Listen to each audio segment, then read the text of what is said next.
Invitamos al ingeniero Fausto David Ramírez Morales. El ingeniero Fausto David Ramírez Morales es egresado de nuestra casa de estudios. Él es director de la Escuela Académico Profesional de Ingeniería Industrial. Es profesor del Departamento Académico de Diseño y Tecnología Industrial y responsable del proyecto SINSIN titulado Caracterización de la microempresa de producción industrial de Lima Metropolitana, su problemática y alternativas de intervención de la Facultad de Ingeniería Industrial. Bueno, primero buenas noches a todos. Este proyecto nace de una inquietud sobre qué hace la Facultad de Ingeniería Industrial para atender a los sectores microempresariales, ¿no?, a los sectores que realmente demandan atención por parte de la academia. No solo formamos profesionales para que atiendan a las grandes empresas, medianas empresas o pequeñas empresas formales, sino que hay una problemática social que tenemos que atender. Un poco recorriendo las experiencias que he tenido, en años anteriores trabajé en el Ministerio de Trabajo, en la Dirección General de Formación Profesional y Empleo, en donde una de las tareas que teníamos que hacer era justamente prestar atención a sectores del mercado o de la economía informal, ¿no?, en los conos sur de Lima.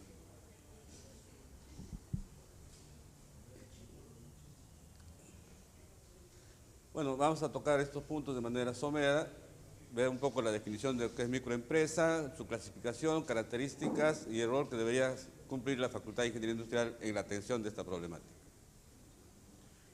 Claro, hay varias definiciones de microempresa.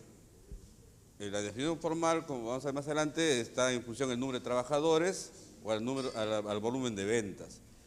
Pero más bien, diríamos que son aquellas unidades de producción pequeñas que operan con escasa dotación de capital, con baja productividad y condiciones deficientes de trabajo, ¿no? La mayoría de las veces al margen de las regulaciones estatales, es decir, son informales en muchas de ellas. Y por lo tanto, pues tienen una escasa organización y generan escasos ingresos. La definición formal está establecida por la ley 28015, Ley de Promoción y Formación de Micro y Pequeña Empresa, como una unidad constituida por una persona natural o jurídica bajo cualquier forma de organización, ¿no? El artículo 3 establece que para ser considerada como micro o pequeña empresa, en el caso de la microempresa debe tener de 1 a 10 trabajadores y un volumen de ventas máximo de 150 UITs. Es decir, esta no es una definición que es manejable para nosotros, ¿no?, desde el punto de vista de las dificultades que enfrentan estas empresas.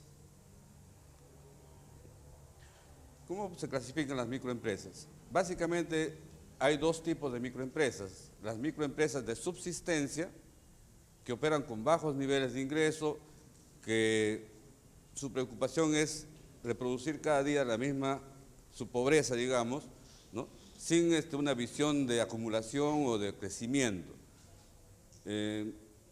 Bueno, estas microempresas también requieren cierta atención, pero no es nuestro enfoque.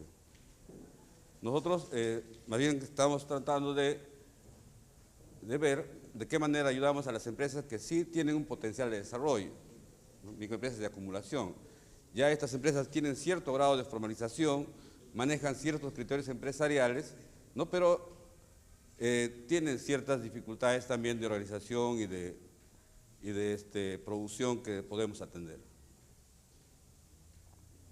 Un tercer grupo ya estaría dedicado, digamos, a los nuevos emprendimientos. Tampoco es nuestro foco de atención. ¿Por qué? Porque en la mayoría de los casos son personas con formación universitaria, con experiencia, que emprenden actividades aprovechando oportunidades de mercado. Entonces, también puede atenderse de una manera u otra, pero nuestro enfoque está básicamente a aquellas empresas gestionadas por personas con escasa formación profesional, ¿no?, que producen en condiciones digamos, de falta de organización, de una serie de aspectos problemáticos. ¿Cuáles son las características generales de las microempresas de acumulación a la que nosotros orientamos nuestra atención. Son unidades permanentes porque ya han sobrevivido un periodo de, digamos, de mortandad que hay en este tipo de empresas y que producen bienes y servicios y donde no hay una separación del trabajo y el capital. Una parte importante de las actividades del proceso de producción son realizadas con herramientas manuales por operarios que en su mayoría ejecutan más de una actividad. O sea, no hay una división del trabajo, básicamente, ¿no? Y esto es importante, ¿no? Muchos creemos que lo que distingue a una pequeña empresa, que es como decía la definición anterior, es el número de trabajadores, o es el producir menos. No es esa la idea. Hay empresas que tienen 1 o 2 trabajadores y que podrían considerar empresas grandes, que manejan grandes volúmenes de ventas, ¿no? La diferencia está en que estas empresas producen de otra manera. Entonces el polo opuesto de la microempresa no es la mediana o gran empresa, ¿no? Es la empresa formal, la empresa industrial básicamente. Otra de las características de las microempresas es que se desarrollan en la vivienda, ¿no? El 40% de estas producen en su propia vivienda, mezclando las actividades domésticas con las actividades productivas. Muchas de ellas tienen mano de obra familiar asalariada o no asalariada. Son pequeñas unidades productivas donde mayormente se emplean tecnologías no sofisticadas. En muchos casos usan herramientas que han sido diseñadas y elaboradas por ellos mismos. La informalidad es una característica de estas unidades productivas, ¿no? Según las cifras del Ministerio de Trabajo, el 74.9% de las microempresas son informales.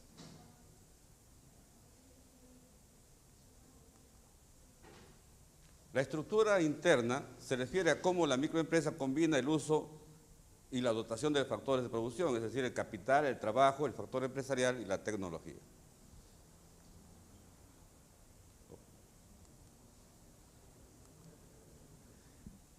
El capital se caracteriza en las microempresas porque manejan un escaso nivel de capital. Por lo tanto, no pueden disponer de tecnología más avanzada y por lo tanto su productividad tiende a ser inferior a la de la empresa industrial. La escasez de capital se manifiesta en un equipamiento desbalanceado de capital fijo. Este desequilibrio, ¿no? A veces combinan maquinarias, digamos, semimodernas con maquinarias antiguas. Este desequilibrio lleva pues, a problemas de cuellos de botella y capacidad ociosa simultáneamente. Otro aspecto que refleja la escasez de capital es que no tiene capital de trabajo o es insuficiente. No puede mantener inventarios de insumos, materias primas, bienes intermedios, bienes terminados y por lo tanto tampoco a veces atienden sus obligaciones financieras adecuadamente. En cuanto al trabajo, en general dice el microempresario domina el oficio que desempeña. Básicamente estas empresas son gestionadas por artesanos, por obreros que han aprendido un oficio y lo hacen bien, ¿no? Sin embargo, sus limitaciones básicamente están en el área de diseño y en los acabados. La mano de obra de la empresa presenta una alta movilidad debido a su inestabilidad y flexibilidad que tienen, ¿no? Claro, una de las ventajas de la microempresa es esa, la flexibilidad que tienen para adaptarse a los cambios que se producen en la economía. Pueden reconvertir fácilmente sus actividades y sobrevivir a periodos de crisis. Bueno, esta flexibilidad obliga a los obreros a cambiar continuamente de empleo y dificulta que se organice racionalmente el trabajo, lo cual conlleva también a problemas de productividad. En cuanto al factor empresarial, analizamos las 4 áreas de actividad empresarial, que es el mercadeo, la producción, la contabilidad y las finanzas. El mercadeo de las microempresas es débil, se produce en el supuesto de lo que se produce se vende. En muy pocos casos se hace una investigación del mercado o se planea la acción de mercadeo. En la producción existe una débil planeación por parte, que parte de un cortoplacismo, ¿no? Se produce para el corto plazo, encerrándolos en un horizonte de inmediatez. Entonces, no hay una planificación a mediano o largo plazo sobre las actividades de la empresa. Las órdenes de producción se basan en la urgencia de entregar pedidos a los clientes más exigentes que a consideraciones de eficiencia y empleo de los recursos.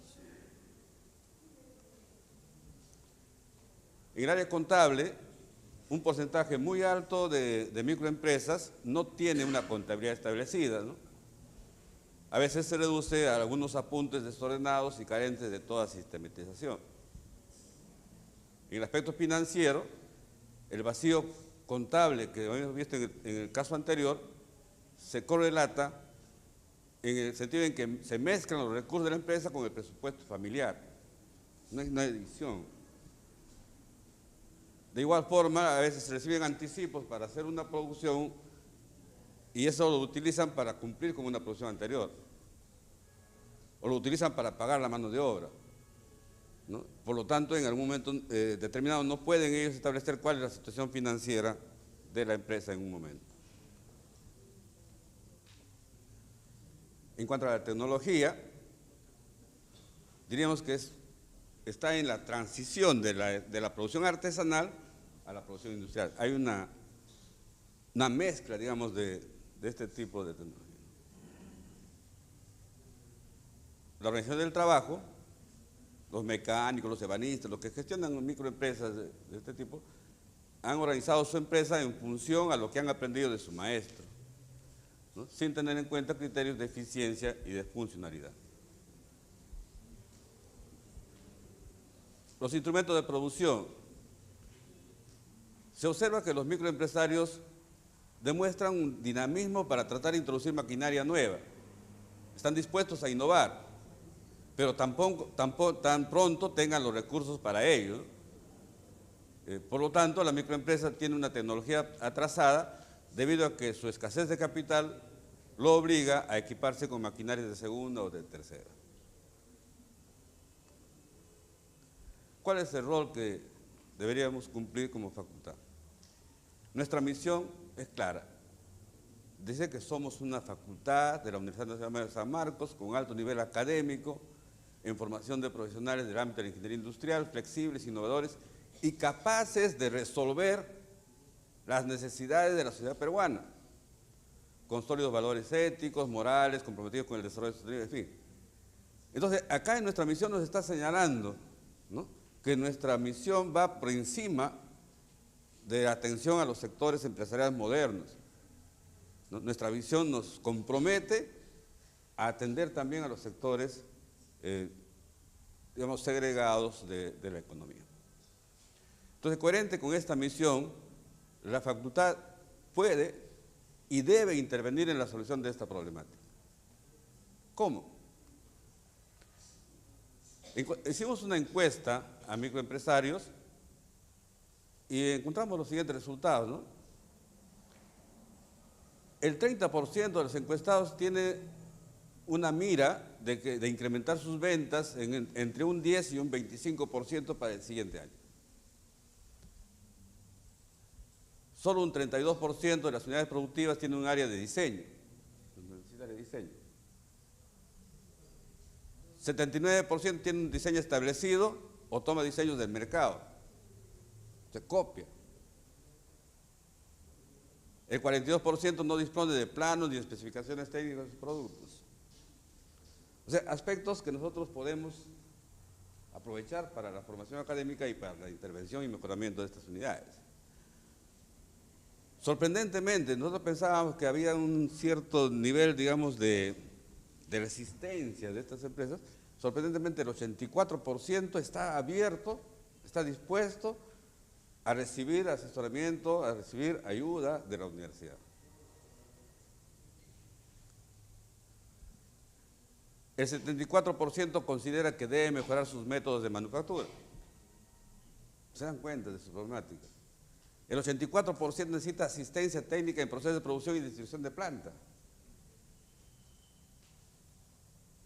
El 41% no tiene sistema establecido de costeo de productos. Al 82% le gustaría recibir asesoramiento en este tema de costos de producción. Al 83% de los encuestados le gustaría recibir asesoramiento técnico en aspectos de planeamiento y control de producción. Fíjense, todas las actividades que nosotros hacemos, ¿no?, como parte de nuestra formación profesional. Pero en los cursos,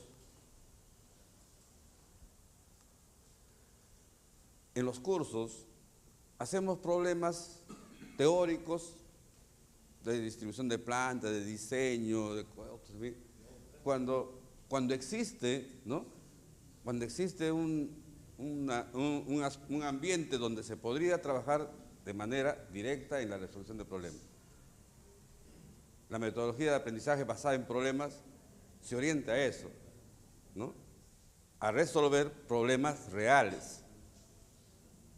Por otro lado, el Centro de Extensión Universitaria y Proyección Social dicta cursos, una serie de acciones formativas, pero poco se orienta, ¿no?, a este sector empresarial.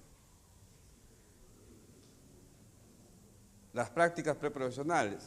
Nuestros practicantes van a medianas y pequeñas o gran empresas. Está bien. Pero en la visita que hicimos a Colombia, hemos podido rescatar algo importante que se manejó en el SENA. En el SENA, las prácticas preprofesionales se hacen en la resolución de problemas en una empresa. Ellos llaman proyectos de mejoramiento de las actividades productivas de la empresa tal. Los puntos se dejan para poner el nombre de la empresa. Los alumnos tienen que buscar una empresa que los, digamos, acoja, ¿no?, que les dé facilidades para que puedan hacer su trabajo. Las prácticas preprofesionales se dividen en dos. Prácticas profesionales sociales y las prácticas profesionales ya de, digamos, de interés del practicante, ¿no? O sea, primero tienen que hacer una práctica social. ¿Y qué mejor práctica social que intervenir en empresas que requieren, ¿no?, urgentemente de nuestro trabajo? Entonces, estos son los aspectos que creo que tenemos que reflexionar. El desarrollo de los cursos, vincularlo a la resolución de problemas de la microempresa de producción industrial. Las prácticas profesionales, pasar por una práctica social previamente para después hacer una práctica ya en las empresas de mayor envergadura. Bien, eso sería todo. Muchas gracias.